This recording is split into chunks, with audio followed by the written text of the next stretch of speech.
Bonjour à tous et bienvenue sur Une fille au volant. Je suis ravie de vous retrouver pour une nouvelle vidéo. Aujourd'hui, je suis aux côtés du Volvo EX90. Alors pour ceux qui ne le savent pas, c'est en fait le véhicule le plus haut de gamme du constructeur suédois et c'est en fait le cousin 100% électrique du XC90 qu'on connaît déjà bien depuis quelques années. Pour mémoire, le XC90, il est disponible en thermique mais aussi surtout en hybride. Ce modèle en revanche il est 100% électrique, vous ne trouverez pas de version thermique sur ce modèle. Pour rappel, le constructeur avait envisagé de supprimer totalement le XC90 pour le remplacer par cet EX90 et finalement il a changé d'avis et il propose les deux SUV en parallèle, ce qui permet d'avoir quand même le choix. Et aujourd'hui je vais me concentrer sur cette version zéro émission et vous allez voir il y a pas mal de choses à dire. En tout cas n'hésitez pas déjà dans un premier temps à me dire ce que vous en pensez dès le début, comme ça à le voir à première vue. Déjà moi le design je le trouve plutôt réussi dans l'ensemble, mais on va revenir dessus juste après. Bien sûr je vais vous emmener pour un petit tour du propriétaire à l'intérieur. Évidemment je vais vous montrer ce qu'il donne sur la route en conduite. Alors la météo vous pouvez le voir elle n'est pas idéale, on est loin du soleil du Portugal de la semaine dernière avec le T-Roc, c'est pas grave, on va voir un petit peu les capacités de la voiture et surtout vous allez voir qu'elle est pleine de technologies très intéressantes. C'est parti. Un petit focus comme d'habitude sur la face avant de cette EX90 et vous pouvez le voir déjà il est très imposant, c'est normal, il mesure pas moins de 1,96 m de large, autant dire que sur la route c'est quand même une belle bête, quand même un véhicule qui en impose, ça c'est clair. Contrairement au XC90, ce qui permet en fait justement de le reconnaître, c'est cette calandre ici donc qui est pleine, contrairement donc au SUV thermique qui a une calandre ouverte avec d'ailleurs un nouveau design très réussi. On retrouve bien évidemment tous les éléments caractéristiques de la marque et notamment de la gamme de gros SUV du constructeur, avec notamment ici ces feux qui reprennent le motif en forme du marteau de Thor. C'est un motif qu'on retrouve sur tous les modèles du constructeur et qui rend hommage évidemment aux origines scandinaves de la marque. Le bouclier, donc comme je vous l'ai dit, on a une calandre pleine avec le logo du constructeur en plein milieu toujours et cet élément ici, donc ce bouclier qui est quand même assez ouvert puisqu'il faut refroidir quand même la motorisation et on a ce traitement ici en noir. Vous pouvez le remarquer, on a quand même ici une couleur qui est assez originale sur une Volvo, c'est le rouge érable qui est proposé en option. Je sais pas ce que vous en pensez, alors on est sur un rouge un petit peu bordeaux, un petit peu marron, c'est assez déroutant je trouve. Personnellement moi j'adore les Volvo grises, c'est vraiment la seule marque pour moi où je trouve que le gris lui va très bien. Alors là encore, n'hésitez pas à me donner votre avis sur cette couleur. En tout cas, on a une voiture qui est très imposante. On n'a pas en revanche d'éléments vraiment sportifs puisque, et vous allez le voir lors de la conduite, c'est pas du tout une voiture dynamique, bien au contraire, c'est une auto qui est vraiment conçue pour le confort et ça se ressent et ça se voit surtout. Et je sais que certains vont se poser la question: qu'est-ce que c'est que cet élément juste ici sur le toit? C'est un capteur lidar en réalité. Alors pour faire simple, c'est un radar qui envoie des ondes et qui permet en fait de faire fonctionner la conduite 100% autonome. C'est un système qui se répand de plus en plus notamment sur les véhicules haut de gamme et qui est ici donc intégré sur le toit de ce Volvo EX90. C'est le premier modèle de la gamme à en être doté. On a aussi essayé d'autres voitures qui ont le droit, notamment la Lotus Emeya dont l'essai est aussi à retrouver sur la chaîne YouTube Une fille au volant.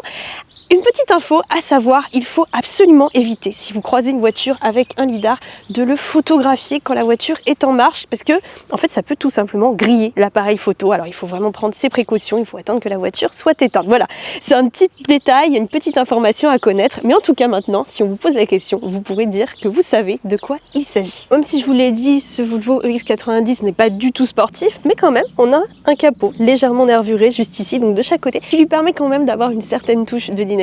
Un petit point maintenant sur le profil de cette auto, vous pouvez le voir, cet EX90 est quand même particulièrement imposant et c'est normal puisqu'il est plus grand encore que le XC90 hybride, 9 cm pour être plus précise.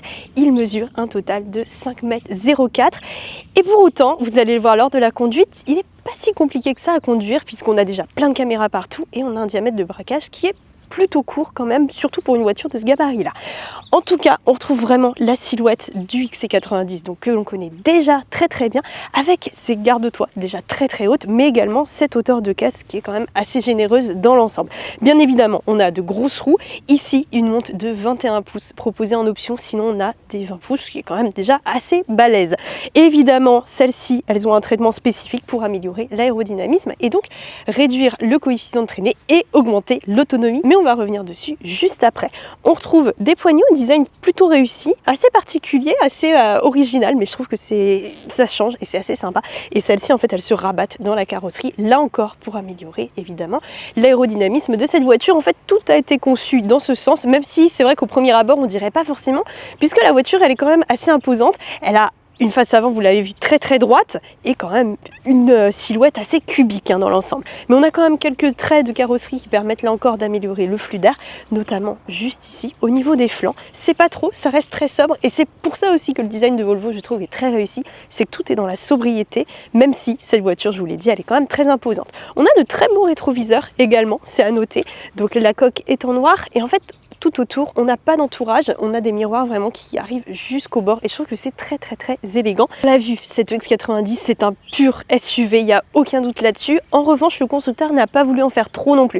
Donc vous pouvez le voir juste ici, on n'a pas d'arche de carrosserie noire, on n'a pas de protection en plastique, etc. Ce qui permet aussi de rendre la voiture bien plus haut de gamme, bien évidemment. On a en revanche juste là des bas de caisse peints en noir, noir brillant, donc pas de plastique brut ici. Et ça c'est très très bien, ça permet voilà, de montrer cette voiture, c'est quand même un petit peu le top du top de la marque, et c'est même le cas d'ailleurs, c'est un véhicule très très haut de gamme, donc on n'a pas d'éléments cheap, et on va le voir, c'est aussi le cas à l'intérieur. Et bien évidemment, pour finir ce petit tour du propriétaire, on va parler un petit peu de la partie arrière. La signature lumineuse, avec deux feux qui sont rejoints juste ici par une bande noire, ce qui est quelque chose qu'on retrouve sur beaucoup de constructeurs aujourd'hui, mais ici c'est plutôt bien intégré et surtout elle ne se voit pas beaucoup avec cette couleur donc rouge érable assez sombre, surtout avec ce temps-là. On retrouve bien évidemment le nom de la marque en toutes lettres ainsi que le nom du modèle EX90 juste ici.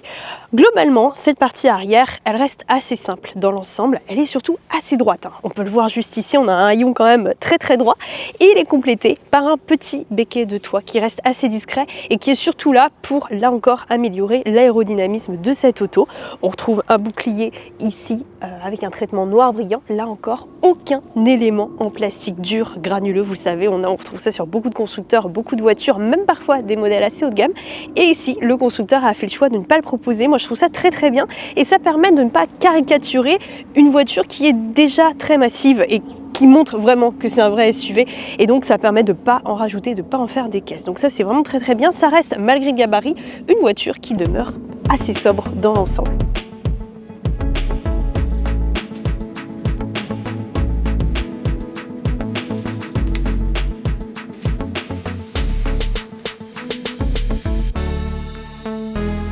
Nous voici maintenant à bord de ce Volvo EX90 et cet intérieur change beaucoup par rapport aux précédentes générations de modèles que l'on connaissait déjà très très bien. On retrouve toujours le grand écran tactile en position verticale. Celui-ci affiche une diagonale de 14,5 pouces et il fonctionne désormais entièrement sous Google. Donc on retrouve l'entièreté des services de l'entreprise et notamment Google Maps avec le planificateur d'itinéraire intégré. Ça c'est évidemment très pratique sur une voiture électrique et ça fonctionne plutôt bien dans l'ensemble. On retrouve donc ces repères. Si vous connaissez déjà Google Maps sur le téléphone, c'est exactement le même fonctionnement. Celui-ci est associé à un petit combiné d'instrumentation numérique de 8 pouces et ça c'est très très bien puisqu'en fait il s'inspire dans sa conception de celui de l'EX30 que nous avions déjà essayé et dont l'essai est à retrouver sur unefilevolant.com. Et vous allez le voir, il y a beaucoup d'éléments en commun, notamment l'absence de boutons physiques. En revanche, sur le petit SUV, on n'avait pas de combiné d'instrumentation. Donc en fait, on est obligé de regarder l'écran pour avoir toutes les informations liées à la conduite, ce qui n'est pas vraiment très pratique, je vous le confirme. Et ici, le constructeur a vraiment donc ajouté ce combiné. Alors il est très très simple, on a très peu d'informations, mais on a l'essentiel, donc c'est le plus important. Et surtout, il est associé à un affichage tête haute projeté sur le pare-brise. Donc niveau visibilité, on a vraiment tout ce qu'il faut. Donc ça, c'est très bien pensé. En revanche, je trouve que le gros défaut de ce poste de conduite, c'est l'ergonomie globale qui est pour moi très très très décevante sur beaucoup de points. Un point déjà moi qui m'a particulièrement marqué, alors je l'ai conduit un petit peu de nuit avant de tourner cette vidéo et en fait sur le volant on a des boutons qui sont pas vraiment tactiles, c'est des boutons il faut appuyer mais qui sont pas en relief. Et le problème, c'est qu'ils ne sont pas rétro-éclairés. J'ai roulé hier dans le noir et impossible de savoir où appuyer pour changer la musique par exemple. Donc ça c'est vraiment un gros défaut. Et aussi un autre problème, vraiment qui est pour moi un petit peu le souci capital sur cette voiture, c'est que donc on n'a plus aucun bouton physique. Sur le principe, bon, il y a beaucoup de constructeurs qui choisissent cette philosophie, ok, très bien. Le problème c'est que absolument tout se passe dans l'écran. Le moindre petit réglage se fait dans l'écran. Pour régler le volant par exemple, il faut aller là-dedans, mais également pour les rétroviseurs. Ça rappelle un petit peu Tesla dans le fonctionnement, mais chez Tesla je trouve que c'est un petit peu plus direct quand même. Là il faut quand même faire 4 ou 5 manœuvres à appuyer sur 4 ou 5 boutons avant de pouvoir régler les rétroviseurs. Et le problème c'est que quand on recule, par exemple quand on veut se garer, faire un créneau, on a besoin d'avoir le rétroviseur vers le bas, pour ma part en tout cas, et celui-ci il se baisse pas tout seul. Donc on est obligé pendant qu'on fait la manœuvre d'aller dans les réglages pour le baisser soi-même, ce qui fait perdre beaucoup de temps, surtout quand on a une file de voitures qui attend derrière, et forcément c'est pas très pratique. Et c'est la même chose pour le volant. Autre détail qui m'a un petit peu agacé aussi sur cette voiture, c'est que pour ouvrir la boîte à gants, il faut là aussi aller dans l'écran. C'est un détail hein, évidemment puisque c'est juste un bouton à raccourci juste là, mais je trouve que trop dépendre de l'écran, c'est pas forcément une très bonne chose. Je pense toujours à me dire est-ce que un jour il va pas tomber en panne et qu'est-ce qui se passe si voilà on n'a plus accès à rien. Et là je trouve que même si certains constructeurs hein, font aussi ce genre de choses à faire beaucoup de choses dans l'écran, là c'est vraiment tout repose sur cette dalle numérique et je trouve que c'est un petit peu dommage pour l'ergonomie globale qui je trouvais quand même assez décevante dans cette voiture. Cependant, il y a quand même beaucoup de très bonnes choses aussi, hein, bien sûr, notamment déjà cet habitacle qui je trouve est quand même très qualitatif. On a ici un très beau revêtement en bois avec évidemment des matières très nobles un petit peu partout. Donc, ici des sièges en cuir qui sont très beaux et qui offrent un très bon maintien également. Une position de conduite réglable avec beaucoup d'amplitude et tout est électrique. À ce niveau de prix évidemment c'est ce qu'on attend, mais tous les constructeurs ne le proposent pas. La commande pour le réglage elle est assez originale, en fait c'est un petit carré et c'est quand même plutôt bien pensé, c'est assez intuitif dans l'ensemble même si au début ça peut paraître assez déroutant quand même. Ce qui est dommage c'est qu'il n'y a pas de bouton pour sauvegarder le réglage du siège, là encore tout se fait dans l'écran et c'est vraiment je trouve le principal défaut de cette voiture puisque quand même dans l'ensemble elle est bien pensée, on a quand même tout ce qu'il faut, on a un très beau volant, on a de très beaux matériaux, c'est vraiment une très bonne qualité perçue. On a quelques rangements aussi, notamment juste là sous la coudoir et en fait ce rangement il peut s'ouvrir, il est assez profond, on peut mettre une petite bouteille d'eau par exemple. On retrouve ici deux porte-gobelets qu'on peut refermer, ça c'est très bien. On retrouve un chargeur pour smartphone à induction et aussi ici ce grand espace où on peut là encore mettre des affaires. On retrouve deux ports USB-C juste ici et je vais vous montrer qu'on en a aussi à l'arrière.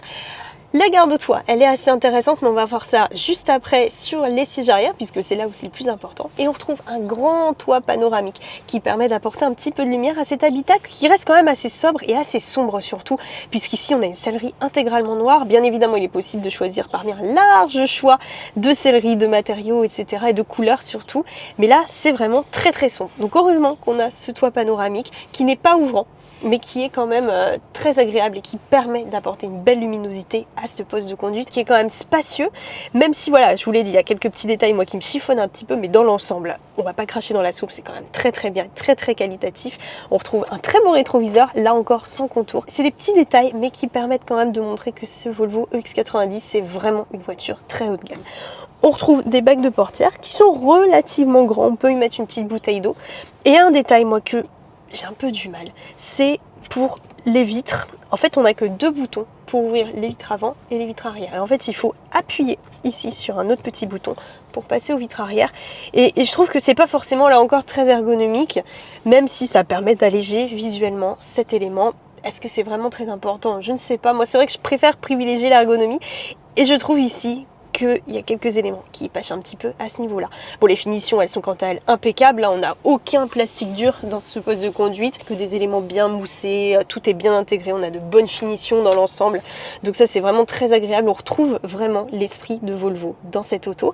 Pour rappel, on a un système audio fourni par Bose ici, donc avec plein de réglages qu'on trouve ici dans l'écran tactile. L'ensemble est plutôt correct, même si évidemment ça vaut pas du Bowers & Wilkins qu'on a sur les versions les plus haut de gamme. Je voulais revenir également sur l'écran tactile. Alors, donc celui-ci, je vous l'ai dit, il est en position verticale avec une ergonomie plutôt moyenne, mais on a quand même tous les éléments nécessaires. On trouve notamment Google Assistant, donc l'assistant vocal de Google qu'on active juste ici. Raconte-moi une blague. Préparez-vous à vous fendre la poire. Qu'est-ce qu'une maman dinosaure raconte à son enfant avant qu'il aille se coucher? Une préhistoire.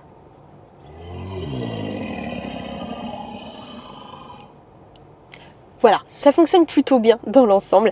Et malgré tout, même si l'ergonomie n'est pas idéale non plus, on s'y fait assez vite. Il faut quand même prendre ses marques avant de démarrer et avant vraiment de conduire cette auto. Mais une fois qu'on a compris comment ça fonctionne, c'est assez fluide. En tout cas, la réactivité, elle est quant à elle plutôt bonne dans l'ensemble. On a donc plein de réglages, on peut tout régler donc sur la voiture juste ici. Et pour retirer les aides à la conduite, tout se passe également dans l'écran. On va revenir dessus juste après lors de la partie sur la route, mais en tout cas ça se fait dans l'écran. C'est un peu dommage, on n'a pas de raccourci contrairement à certains constructeurs, mais cet écran il est très complet quand même. Donc il y a du bon, du moins bon, mais dans l'ensemble globalement ça reste quand même une bonne voiture. Dans cet intérieur il y a un petit détail que j'aime beaucoup, c'est cet élément, en fait ça représente le drapeau suédois. Et il y a encore un autre petit détail très intéressant sur cette Volvo, c'est ce petit élément, c'est la boucle de ceinture avec écrit Since 1959. En fait, c'est pas anodin puisque c'est en 1959 que Volvo a inventé la ceinture de sécurité à 3 points. Un petit rappel ici de l'engagement de la marque pour la sécurité routière. Comme promis, nous voici maintenant à l'arrière de cette voiture. Et en fait, ce Volvo EX90, comme le XC90 d'ailleurs, il s'apprécie beaucoup au niveau de cette banquette arrière, presque plus qu'à conduire en fait, puisqu'on est vraiment très bien installé. On a un grand empattement de 2,99 m, ce qui est quand même très généreux, et vous pouvez le voir que je suis très bien installée. Comme d'habitude, pour rappel, je mesure à peu près 1,60 m, et là j'ai réglé le siège pour moi pour conduire. Ça vous donne une petite idée quand même. Alors, je peux vraiment étendre mes jambes, je suis vraiment très bien. J'ai aussi une très bonne garde au toit. Et rassurez-vous, pour les plus grands gabarits, ça sera la même chose aussi, hein, puisqu'on est quand même très bien installé. Il y a quand même beaucoup de marge. La banquette arrière, elle est très confortable également et elle est coulissante juste ici, manuellement, vous pouvez le voir. On a quand même une bonne amplitude et ça permet de pouvoir moduler l'espace aux jambes si on le souhaite, mais également de s'adapter si on a des passagers sur les 2 sièges additionnels à l'arrière, puisque pour mémoire, le Volvo EX90, c'est un SUV 7 places. On peut aussi moduler selon si on veut plus de place dans le coffre si on n'a personne à l'arrière. Bref, on a vraiment une voiture qui est adaptable à toutes les envies, ça c'est très chouette. Et aussi, un bon point, on est très bien installé sur la place du milieu. C'est pas une punition, et ça pourquoi? Puisqu'on n'a pas de tunnel de transmission juste ici, comme c'est le cas sur beaucoup de voitures électriques. On retrouve également quelques rangements juste ici. On a 2 porte-gobelets juste ici, ce qui permet d'améliorer un petit peu les longs voyages, et ça peut servir aussi d'accoudoir tout simplement. Le confort, il est globalement de mise dans cette voiture. On retrouve une console centrale avec donc 2 ports USB-C juste ici, mais également des commandes pour la climatisation. Évidemment, c'est quelque chose d'assez courant dans des véhicules haut de gamme, mais c'est quand même bien de le noter ici. On retrouve quelques rangements, comme je vous l'ai dit, avec ici des petites pochettes derrière chaque siège qui permettent là encore de mettre quelques affaires, une tablette, un téléphone ou des livres, etc. Donc cet intérieur, il est bien pensé. Comme je vous l'ai dit, il est surtout très spacieux. On profite bien du toit panoramique juste ici qui permet d'apporter encore plus de lumière dans cet habitacle. Le seul défaut, je trouve, à l'arrière de cette auto, c'est les bacs de porte qui sont beaucoup trop petits. On peut même pas mettre une bouteille, alors que la voiture, vous l'avez vu, elle est quand même très grande. Donc c'est un petit peu dommage, mais dans l'ensemble, c'est quand même une auto très convaincante, notamment pour l'habitabilité. Un mot également sur le coffre. Alors vous pouvez voir que celui-ci est absolument immense. Il affiche un volume compris entre 310 et 1915 litres, et vous pouvez le voir juste ici, on a 2 sièges additionnels puisque le Volvo EX90 est un véhicule 7 places. Donc ici ils sont rangés, mais ils peuvent être relevés très facilement. Mais ici on a, vous pouvez voir, pas mal d'espace, et on retrouve évidemment pas mal de rangements, notamment ici on a une prise allume-cigare et des petits boutons ici pour gérer les sièges et les remonter. Bon alors là, c'est pas optimal, mais vous avez compris l'idée.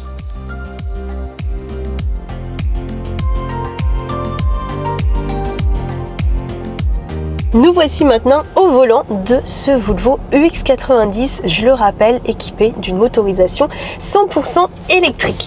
Alors, pour mémoire, ce SUV se décline en plusieurs versions, avec plusieurs motorisations, avec 1 ou 2 moteurs, donc soit un seul, soit 2, donc 1 sur chaque essieu.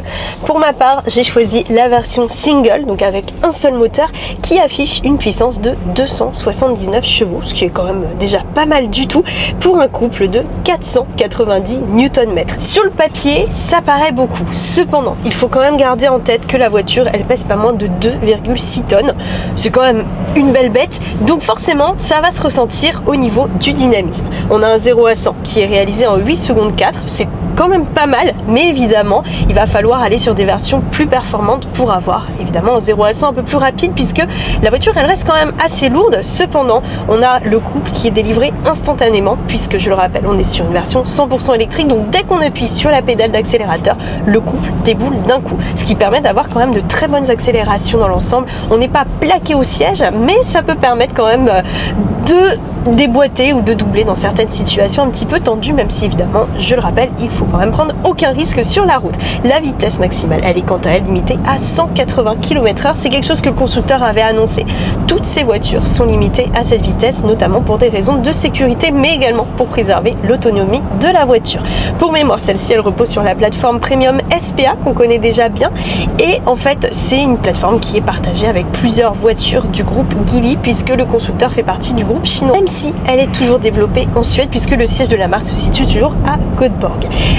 Là on est sur des petites routes de campagne, c'est des routes qui conviennent plutôt bien à cette voiture, même si c'est une auto qui sera plutôt faite pour les longs trajets, puisqu'on a une autonomie assez généreuse de 580 km selon le cycle WLTP, ce qui est pas mal du tout et ce qui permet d'être très rassurant pour faire de longs voyages avec, surtout qu'on a une batterie de très grande capacité de 104 kWh, ce qui est assez énorme et ce qui contribue d'ailleurs à rendre cette voiture assez lourde. La recharge elle s'effectue de 10 à 80 en 30 minutes à une puissance maximale de 250 kW. C'est dans la moyenne, c'est pas révolutionnaire du tout, hein. Il y a des constructeurs, et notamment au sein du groupe Geely d'ailleurs, qui font beaucoup mieux, et notamment la Lotus Emeya qui demande seulement 14 minutes avec une puissance maximale de 400 kW. Donc là c'est encore un autre niveau, mais ça reste tout à fait correct et c'est tout à fait conçu pour les longs trajets, pour pas passer 3 heures à la borne de recharge. Donc je vous l'ai dit, là on est sur des petites routes et déjà on a un premier aperçu du comportement de cette voiture qui est vraiment typé confort pour le coup, et on le ressent puisqu'on sent en fait les suspensions, ça ballotte un petit peu dans tous les sens. C'est pas inconfortable du tout, au contraire, rassurez-vous, et si vous avez des enfants, n'ayez pas peur, il y a quand même peu de risques qu'ils aient la nausée à l'arrière puisque c'est très mou, et on va le voir juste après, ça prend quand même pas mal de roulis en conduite dynamique, mais c'est pas non plus insupportable. Ça reste quand même relativement correct, et surtout c'est grâce à la batterie qui est située sous le plancher de la voiture qui permet d'avoir un centre de gravité assez bas, ce qu'on retrouve sur beaucoup de voitures électriques, mais là ça permet de compenser vraiment le typage très mou des suspensions, et on va le voir juste après. La direction elle est quant à elle assez bien calibrée dans l'ensemble, elle reste quand même assez informative. Je m'attendais à quelque chose d'un peu plus mou à ce niveau là, donc ça c'est plutôt correct dans l'ensemble, mais cette auto en tout cas elle est pas du tout conçue pour la conduite sportive, vraiment pas. Bon là ça se voit pas forcément puisque je roule en ligne droite, mais c'est aussi l'occasion de faire un petit point sur les aides à la conduite, puisque pour mémoire, donc Volvo c'est vraiment une marque qui est très investie dans la sécurité routière.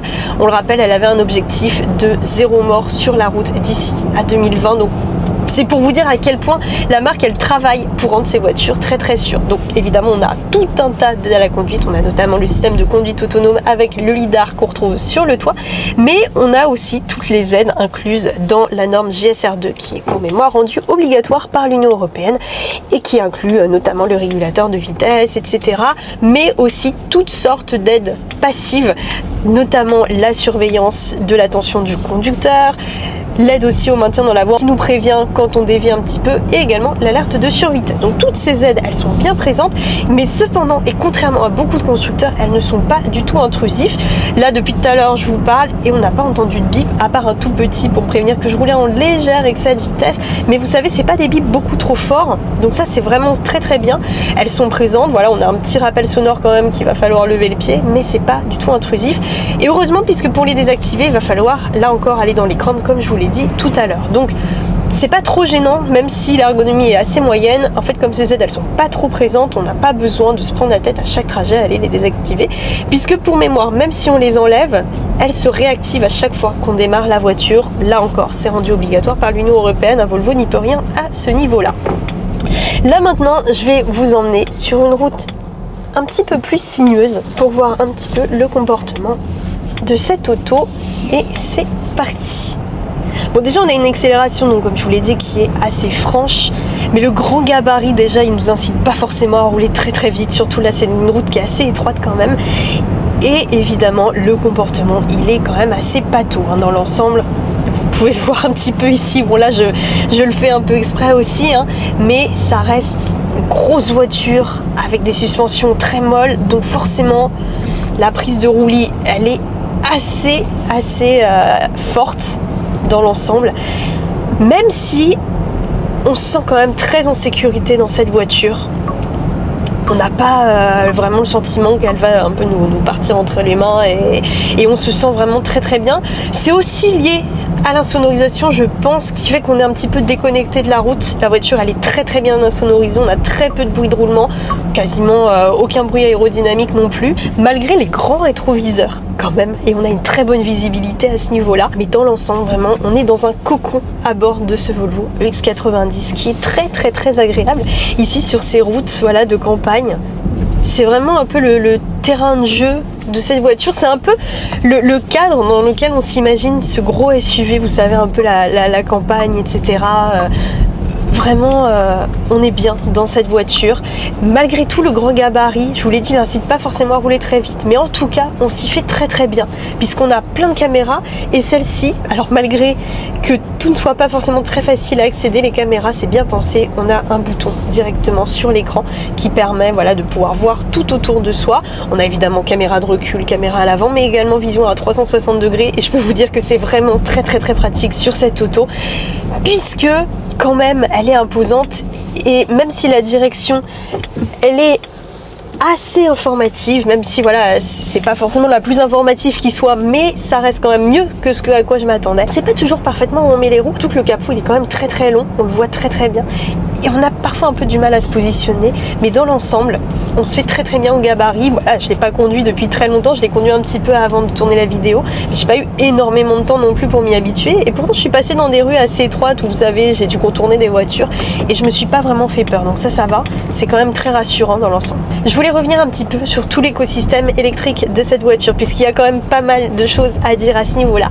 Alors la voiture elle est dotée du freinage régénératif, on a un mode One Pedal qu'on peut activer directement depuis l'écran et qui permet en fait tout simplement de relâcher la pédale d'accélérateur jusqu'à l'arrêt complet du véhicule, et ça fait que notamment en ville on peut conduire sans utiliser les freins, sans appuyer en tout cas sur la pédale de frein, et ça c'est très pratique.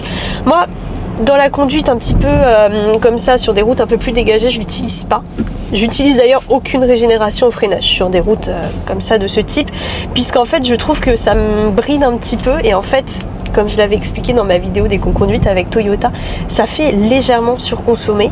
Donc dans ce cas-là, moi je l'utilise pas, mais en ville en tout cas c'est très pratique ce freinage régénératif. Ce qui est un peu dommage en revanche, j'aurais bien aimé avoir, vous savez, des palettes directement depuis le volant. C'est quelque chose que beaucoup de constructeurs proposent et je trouve ça très pratique, beaucoup plus pratique qu'avoir ce bouton. Après c'est vraiment un choix de la marque, mais je trouve que pour régler les différents niveaux de régénération, c'est quand même plus pratique de les avoir directement au volant. En tout cas, ici on a plusieurs modes, donc on a un One Pedal vraiment qui est présent tout le temps, et on a aussi un mode One Pedal auto qui lui en fait décide si c'est vraiment pertinent d'activer ou non ce mode. Donc c'est vraiment là on laisse la voiture complètement gérer le système elle-même. Celle-ci elle est aussi dotée de la charge bidirectionnelle qui permet en fait de brancher des équipements électroniques, ça peut être une bouilloire, une plancha ou tout ce que vous voulez directement sur la prise de charge de la voiture.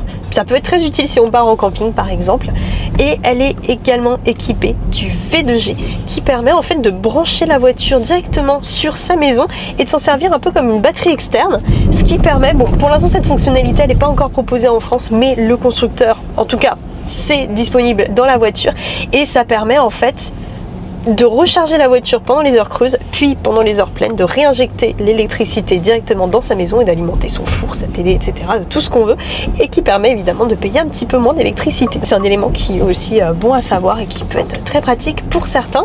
On retrouve également le plug and charge, ça va vraiment se passer au niveau donc de la recharge comme son nom l'indique, et ce qui permet en fait de brancher la voiture et de ne pas avoir besoin, vous savez, de passer le badge ou quoi que ce soit. En fait la borne elle identifie directement la voiture, elle sait que c'est vous, elle sait que c'est votre auto qui se charge et en fait ensuite le paiement se fait automatiquement puisque vous avez au préalable créé un compte. Mais en tout cas il n'y a plus besoin, vous savez, de sortir passer la carte, même si évidemment il faudra sortir de la voiture pour quand même brancher puisque ça ne se fait pas encore automatiquement pour le moment, même si certains constructeurs commencent à développer un petit peu la charge à induction, notamment Porsche, Tesla y travaille également.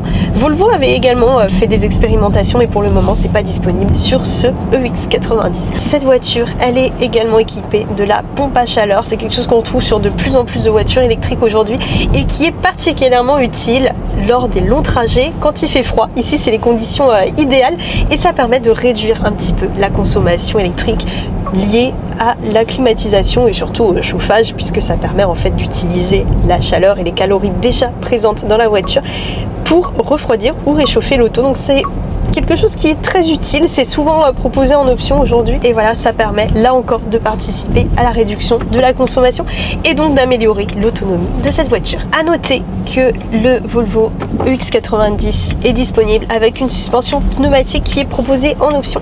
On l'a pas sur notre version et cette suspension, eh bien, elle permet de s'adapter au mode de conduite choisi et de rendre la voiture un petit peu plus dynamique quand même.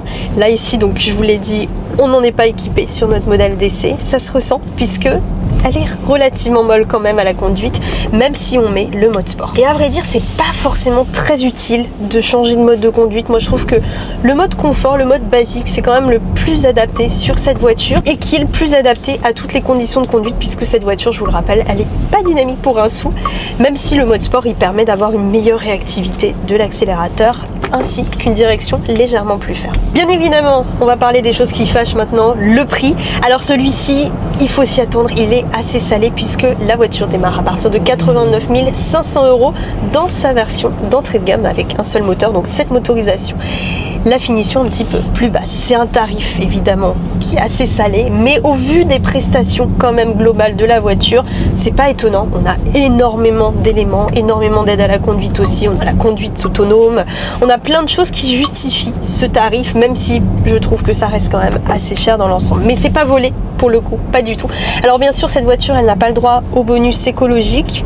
En raison de son prix, pour mémoire, cette aide elle est limitée aux voitures de moins de 47 000 €, ce qui aurait permis d'alléger un petit peu la facture. Donc voilà, c'est une voiture qui n'est pas donnée, mais il y a quand même de très très bonnes prestations. C'est une auto qui reste quand même très convaincante dans l'ensemble.